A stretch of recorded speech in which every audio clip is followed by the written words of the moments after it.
let's kick it off. I mean, before we even get into my son's amazing freaking story, and I can tell you now, there's going to be emotions happening today. This is the first time we've actually really had this discussion. I'm so freaking honored to having Slade here to be sharing his journey with me. But before we get into there, for those of you who don't know who I am, I'm Phillip. I'm known as Talky Talk. I speak super fast. But at the end of the day, I've got a funny accent like all of you. So my journey started where I got psoriasis and all these other autoimmune challenges going on. I was a financial planner way back when, and I wanted to try and find ways to get rid of the stuff I had. And I'd gone to a lot of medical professionals, and I didn't get the results I was looking for. So I ended up sort of researching on my own, finding ways, and I found ways to biohack how to help my own health condition. And in between this whole journey, me being a financial planner, I was helping a lot of my clients get the insurances, because life insurance need to go for all these blood tests and stuff like that. But then most didn't get the cover. So I knew some kind of cool health things that I was playing around with. And basically I said to them, just go do this on the side. Don't tell anybody I told you. It's so bloody non-compliant.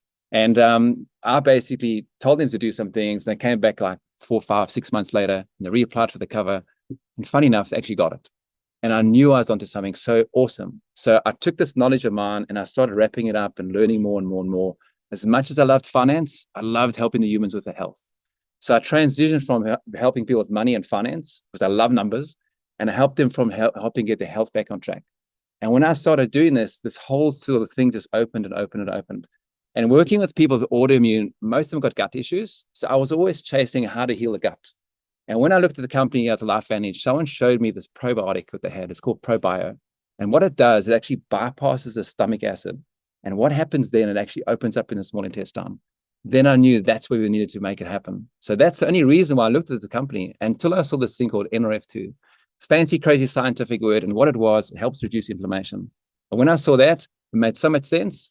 I became Talky Talk more, and I started sharing this with all the people I knew, because I wanted to help them get their health back on track, because that deals with inflammation. Little did I know, started this cool little business, and that's how it's just progressed and progressed and progressed. That's my sort of journey in terms of that. But in as much as we can go into science, I want to actually just sort of share my son's story, and he's actually going to do it anyway. And I mean, we have never done this before. It's going to be pretty much raw and real. We're going to have fun. We're going to ask some questions, but there's lots of science we can go into. And I mean, this whole thing of neurodivergency, and you know, Dana, my partner, she's Maori, and I have a lot of people who I speak to who have autism, and no kids have got autism, and we can't say this word autism anymore. It's politically incorrect. So I've offended many people, never my intention. But in Maori, the word autism actually means in your own time. And to me, when I heard that, that's just beautiful, right? Because we all trying to put these kids with this neurodivergency and put them in the box and make them do things in our time. Do it in their own time. So when I heard that, that's beautiful. So if we dive into a little bit of the science, and I'm going to just end it here and then hand it over to Slade. And if we look at neurodivergency, there is a neurotransmitter, or I can't remember that one word. What I said was excitatory. Funny word. I don't know. Let me look it up quickly. I get the right word here. Excitatory neurotransmitter. It's called glutamate. It's in the brain. Now, when you combine this excitatory transmitter, combine it with the glyphosates. Now, glyphosate, well, what's that? Roundup, right? That's herbicides, pesticides, all these things. You combine those two together, it makes these neurotransmitters way overexcited. And maybe this is why we're having kids having, what do you call it? Was it monkey mind, right? Yeah, they're having monkey mind. And there's research from the CDC, they're saying that between 1 and 2 kids are going to have autism, or in your own time, with the next 10 to 20 years. That's huge. But glyphosate, Roundup is still happening. So finding that there, that's another way to look at it. But let's hand it over to Slade, because this is powerful. I want to ask you questions and pick your brain and tell me, you know, we are so freaking lucky to have you here. Share to me your journey, how you started from just tell me more how it started, you know, why we're here in the first place. So it started when you and mum got divorced. I was about 12 years old, and at that stage, it took a massive toll on me. Stuck in the middle, I felt like the problem. And being 12 years old, not really knowing what I want to do with myself, having friends around, but nobody to really support me. I didn't have a parent that I could look up to, because you had your own separate things that you want to do with yourself, basically. And at that time, my mental health went down the drain. I didn't know how it worked. I spoke to psychologists and counselors and people that could help me. And it got to the point where I had my first suicidal thought, and I actually self-harmed. I went to school and had scissors and self-harmed because I didn't know how to cope with it. And for me, the self-harm at that stage was I had lots of pain up here in my heart. I didn't know how to deal with it. But if I had pain on the outside, I could, okay, well that's pain. That makes sense.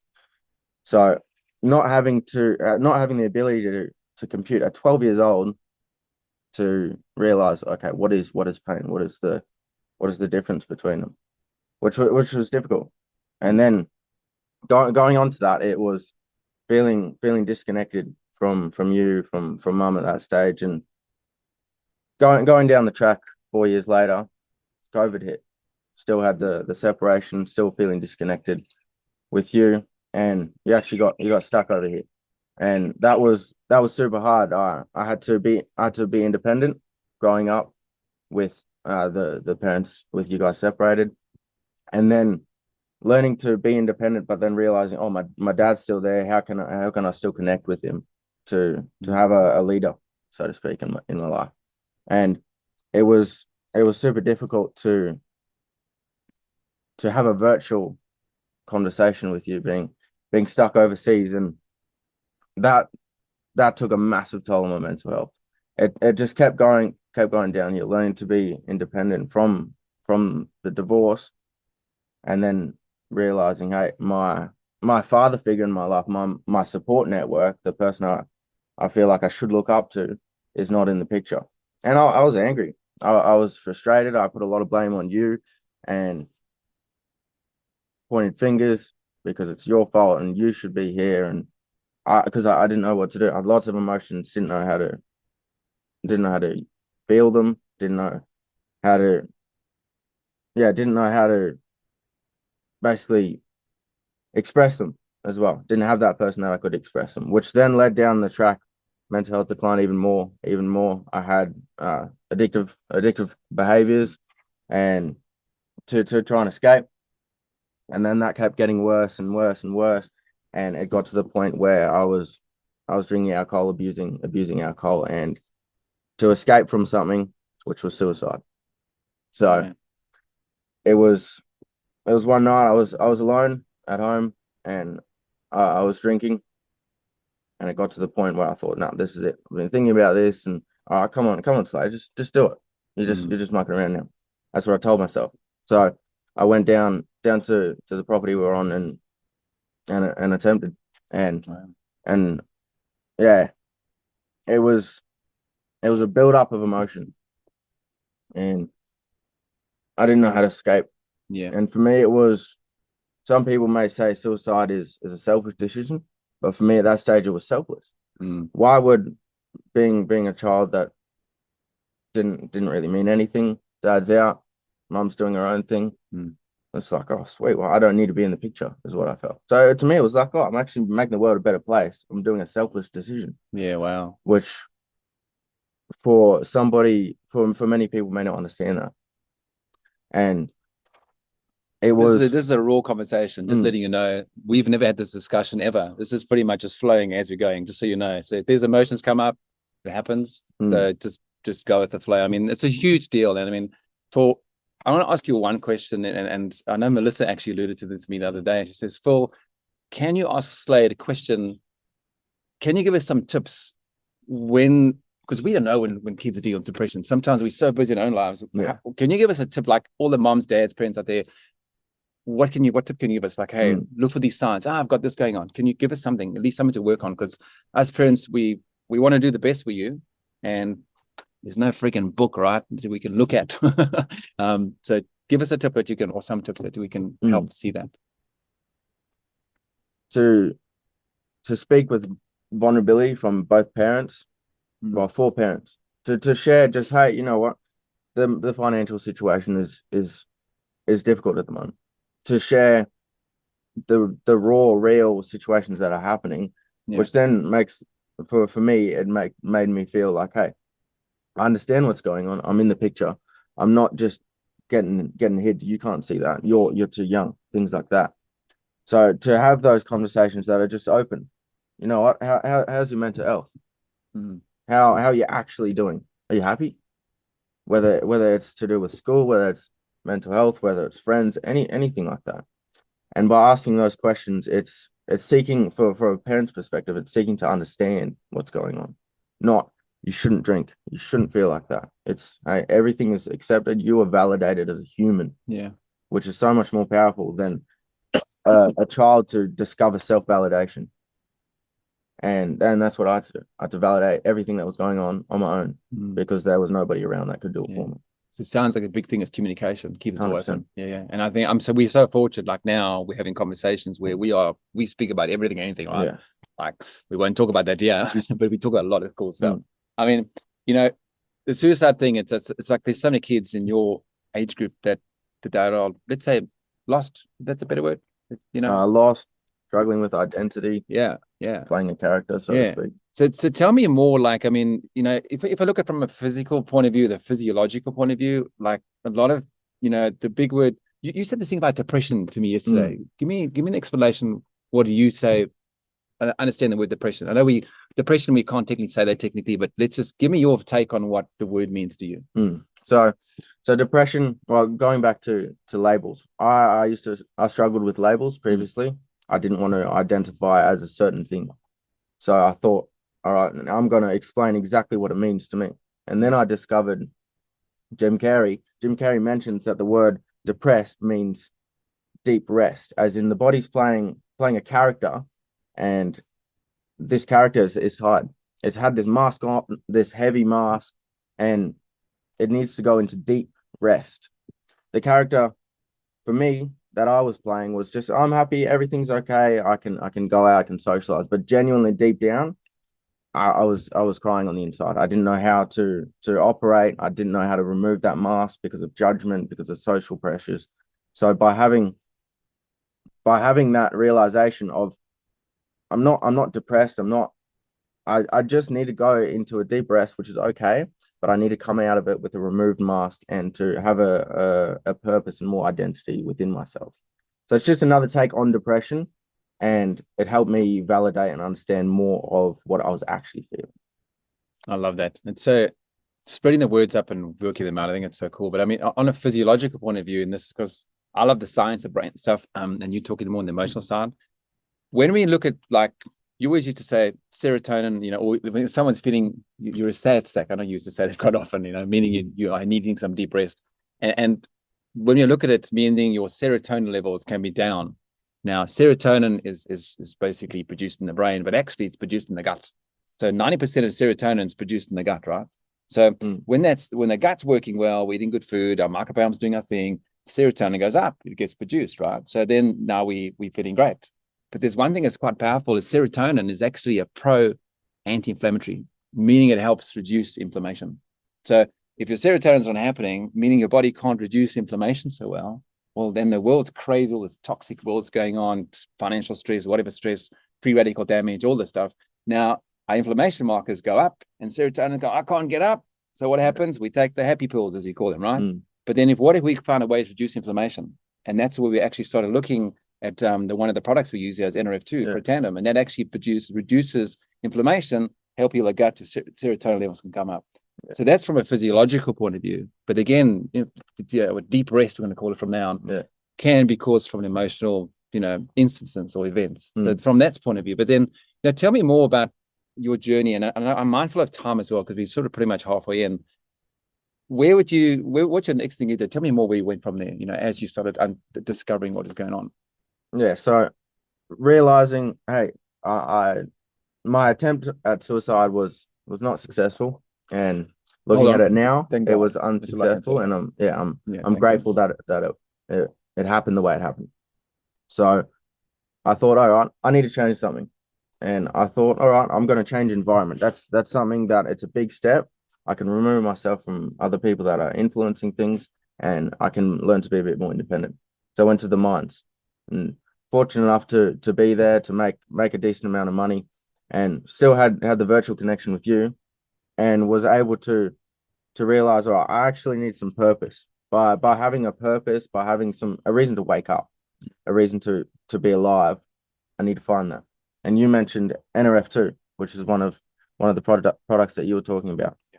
And I thought, great, well, I'd like to try this. You're raving on like a crazy person about it. And I thought, you know what, I'll just see what happens. Well, I can maybe it was a little bit cheeky. I was kind of like, oh, just maybe I'll prove you wrong that it doesn't work. Oh, now it comes out, eh? I never knew that. Well, that's it. I need some purpose. Let's just try something new. So, oh, that's funny.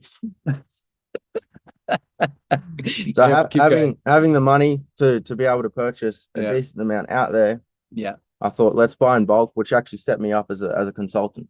Yeah. So possibly in the future, what I thought at that stage, maybe I can help some humans and share more of what's going on. Yeah. Which then led me to actually consuming the product and feeling better. But I really didn't understand why at that stage. I just thought, you know, let's just try some Dad's crazy stuff.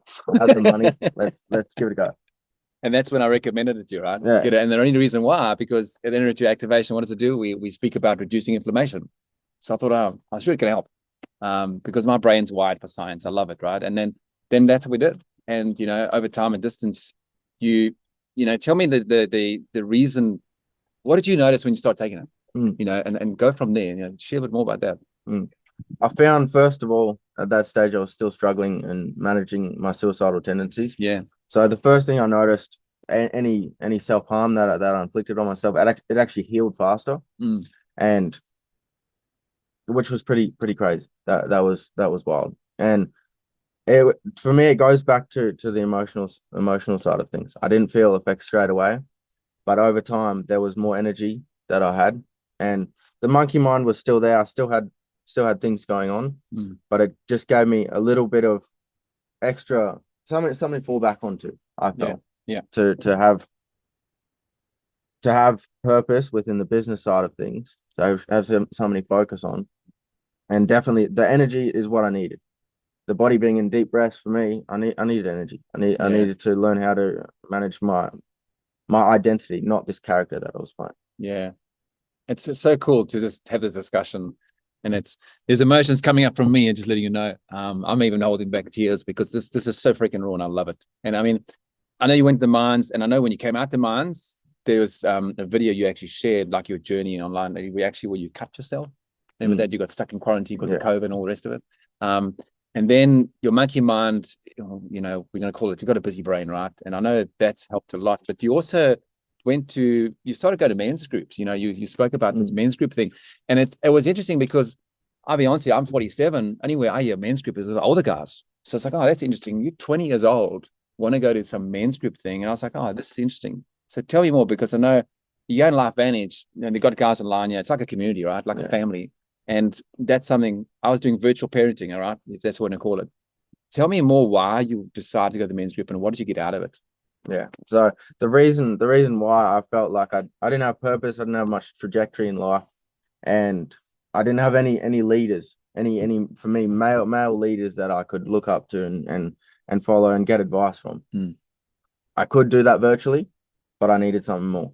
So it came across like a scam to me at first. I liked the page and it was all this weary stuff, and I wasn't sure. And I thought, let's just send it. I'm just going to do it and see what happens. It costs a little bit of money. Let's see. And it was because I needed the community. I needed support. And one day, 12 hours on a one-day retreat, that was it. Emotions came up, and there was actually an amazing, a very scary but also amazing event that happened on that retreat, which was somebody broke their ankle and had to get airlifted. So the retreat was cut short. But to see a group of 12 men just snapping together, let's help this dude out. The sun's going down. To see that community, that tribe, so to speak, that was just like, sweet.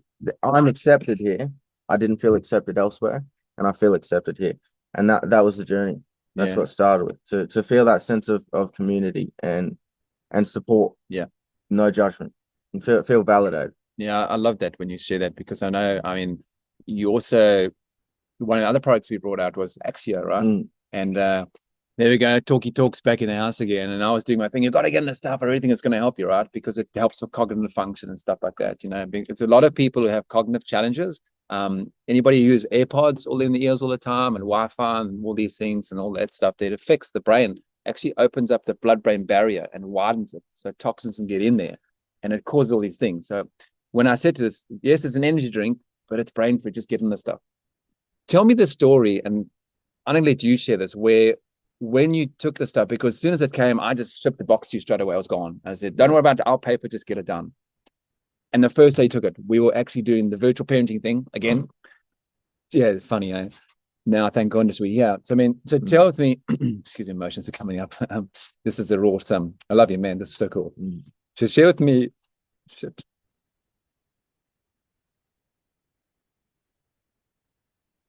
The first day you took it. Tell me about it. So the virtual parenting started, and yeah, we're checking with each other, and I was up at Hamilton Island, which is a very small island, in northern Queensland, and I wanted to. I moved up there with a partner at the time to change environment, to keep going with some purpose, to change environment, to just to get my life going basically. And with the men's group, leading on from that, feeling a part of things, virtually connecting with the men's group, feeling super supported. I then went out and started having some leadership and facilitating some events to give back. I've never done it before. I just thought nobody's in the last 19, 20 years. I've got a friend that lives up there, never done anything revolving men's work or facilitation of breath works and things like that. And I went out of my comfort zone and I gave back to provide service. And hustling with that, and then a breakup happened just before that. And so it was the best relationship I've ever been in, but it was also the easiest breakup because I had purpose. I had a reason to keep going. Nothing against her. It was her decision. But I had the purpose to keep going. I went out of my comfort zone. And the reason I could do that, I feel like, was because I was taking Axio. That was one of the things that really, really complimented. We were on a call and I was just sharing. All right, yeah, I had this facilitation went amazing. We're on the top of a mountain and just massive send off. And then I said, man, like, this is easy. I mentioned what I just said was easy breakup, best relationship. Why is it easy? Is what I thought. Well, man, I don't have a monkey mind. Those emotions, that crazy mind was managed. Yeah. Well, that was a part of it. The magic juice, eh? The magic juice. That's it. And that was a part of it. There's a lot more parts that I used. But for something that I can just to drink. Yeah. One thing I didn't mention. I got sober on January 1st. I thought this is a massive problem in my life, the alcohol, the substance abuse. And I thought I need to be sober from alcohol. This is it. This is what I used as a replacement. I used Axio to go to the clubs. I would party my ass off, drinking Axio. Yeah, free water, sweet. Let's sprinkle it in, because I needed to provide myself a social place to go have fun and let some steam off of it. But that was it. Just let's get on some Axios, and it's the cheapest night that I've had. Going, I don't know, $5 an Axio kind of thing to $13 a drink. So much cheaper. And then going back to Hamilton, having the reason why I spent the time to create events and provide service was because I didn't work for me going to the pubs and socializing in that way. I created my own way of socializing and doing something different. And with that, the monkey mind was gone. Wow. And that I didn't realize it was 2 months in, something like that. I'm like, what? How has this actually all been possible? And it's the monkey mind. It basically, looking back at it now, I found that when I was suicidal, when I was dealing with those suicidal tendencies, I was purposeless. I didn't have any purpose. Nothing actually mattered, which is that's why I ended up in that state. And then finding NRF2 and going to the mines, it gave me a sense of purpose. Because from a business perspective, it gave me a sense of purpose. It gave me meaning. Okay, I need to take this product and I need to share with people, for other people, not just for me. It was a selfless act. And then the Axio gave me clarity on my purpose. It's one thing to have a purpose and be like, yeah, I can.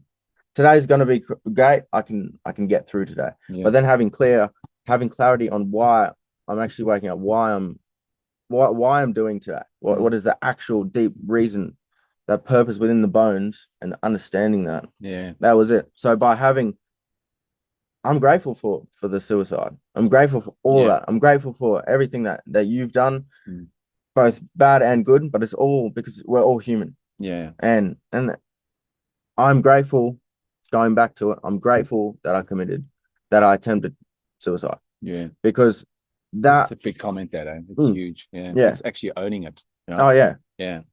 For me, I own everything that's happened in my life. That's mine. It's my responsibility. Which for a 20-year-old, that may be it's hard on myself, but that's the reason why I feel those things in my journey. Put me right here. Yeah. Every single thing. And what's super cool, I realized I got 100% survival rate. Yeah. Every single day that I've gone through has been difficult in the past, but I've made it out. Yeah. And I feel I can do so much more because I went to rock bottom. Yeah. And when you go rock bottom, the only way you can go is up, right? Yeah, that's it. Yeah, I love it. And this discussion has been so cool. We're pretty much nearly on the hour. What we wanted to share. But I mean, it was interesting. Like, you want to help the humans, right? Yeah. And not to take anything from your story, you want to share with people, right? And the one day you said to me, "Oh, Dad, I'm only making $500 a month doing this thing." I said, "Wait, will you get up and work or don't work? You're making that." That's cool, because you paid your pack back, which started, and whatever you're taking is getting covered. So you're getting your health back on track for free, take me, and you're making some money. And this is why you can do it. So, I mean, imagine if you kept on doing this, and 25 years or 5 years later, you could actually replace whatever you're doing and then thrive. And then that's the thing. A lot of kids your age, I want to just travel. It's like, yes, how I can do it? I don't know. Yeah. So it's kind of a cool thing. So I really appreciate you sharing this and making it freaking warm here.